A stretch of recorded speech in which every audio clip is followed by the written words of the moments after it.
You're lying in bed right now, and your body is tired. You can feel it. Your eyes are heavy. Your muscles have been working all day. And yet, your mind won't stop. You've probably heard it 100 times. Put down your phone. Turn off the screen. Stop the scrolling. And maybe you did. Maybe you put the phone across the room an hour ago. And you're still awake.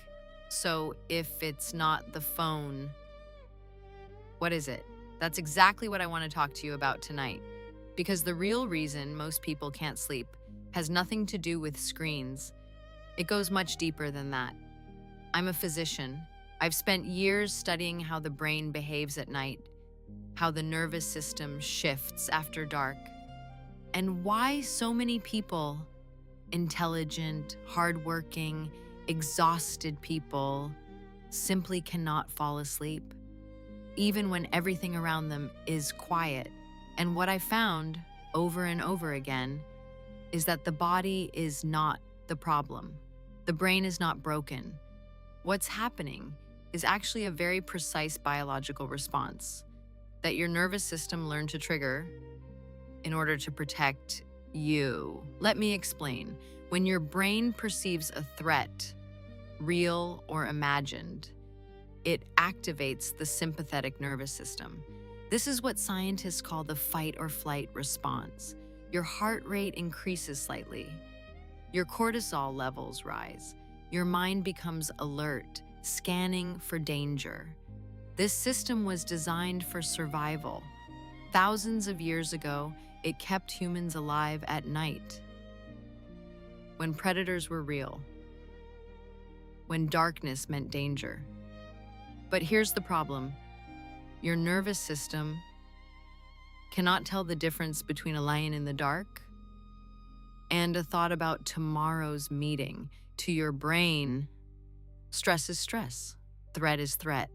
And when that signal fires at night, melatonin production slows down, your core body temperature stops dropping the way it should, and your sleep cycle simply cannot begin.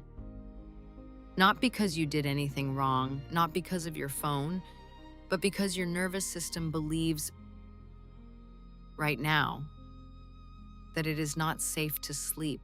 And the more nights this happens, the more your brain begins to associate bedtime itself with that same state of alert. The bed becomes a trigger, the silence becomes loud, and the harder you try to sleep, the more awake you feel. This is called conditioned arousal, and it's one of the most common and most misunderstood causes of chronic insomnia.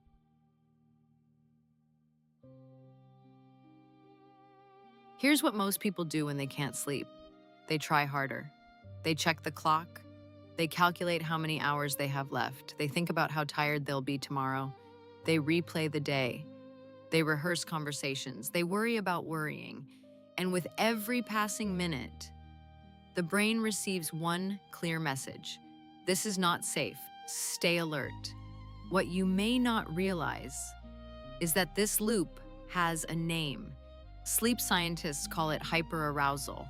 It's a state where the brain's arousal system remains activated well into the night, flooding the body with low levels of cortisol, keeping you just awake enough to feel completely exhausted, but unable to cross that threshold into sleep.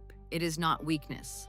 It is not anxiety in the clinical sense. It is your brain doing exactly what it was trained to do when it learned that nighttime means unfinished business.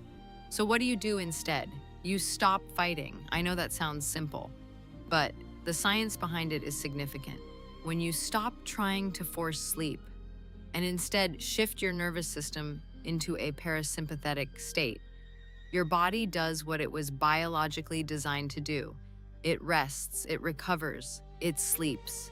The technique I want to share with you tonight is called progressive neural disengagement. It's not a breathing exercise, it's not a meditation. It's something much simpler. You're going to move your attention away from your thoughts and into your body, starting with your feet.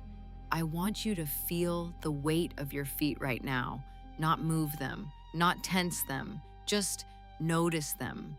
Feel where they touch the mattress, feel the temperature of the sheets around them. Now let your attention move slowly up through your calves, your knees, the back of your thighs, not looking for tension, not trying to relax anything, just noticing, just being aware. This simple act of body awareness quietly shifts your brain's activity away from the prefrontal cortex, the thinking, planning, worrying center, and into the sensory regions where the nervous system begins to regulate itself naturally. Your cortisol begins to drop, your heart rate slows. The body receives a new signal. It is safe now. You can let go. Let's stay here together for a moment. I want you to bring your attention to your breath, not to control it, just to feel it. Feel your chest rise and fall. There's nothing you need to solve right now, nothing you need to figure out. Whatever is waiting for you tomorrow will still be there, and you will handle it far better. After your body has had the rest it needs tonight, let your shoulders drop, let your jaw soften. Let the space behind your eyes relax.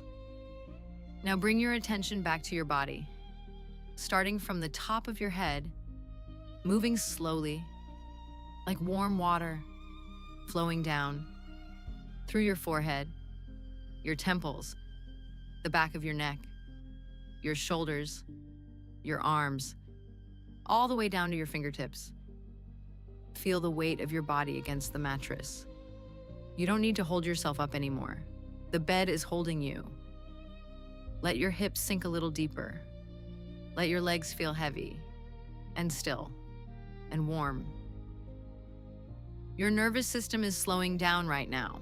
Your brain is shifting out of alert mode. Melatonin is beginning to move through your bloodstream quietly, naturally, the way it was always meant to. You didn't do anything wrong. Your brain was simply trying to protect you, and now you're giving it permission to rest. If thoughts come, let them pass like clouds. You don't need to hold them. You don't need to answer them. Just watch them drift. Before we close tonight, a few gentle habits worth considering for the days ahead.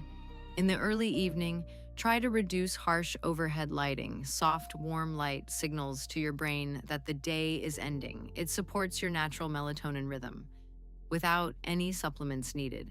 If your mind is particularly active at night, try writing down 3 things that are on your mind before you get into bed.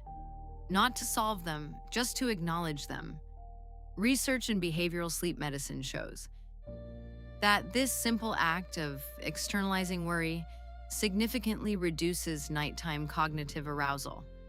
And if you'd like gentle physical support, magnesium-rich foods in the evening, like a small handful of almonds or a warm cup of chamomile tea, have been shown to support the nervous system's natural wind-down process.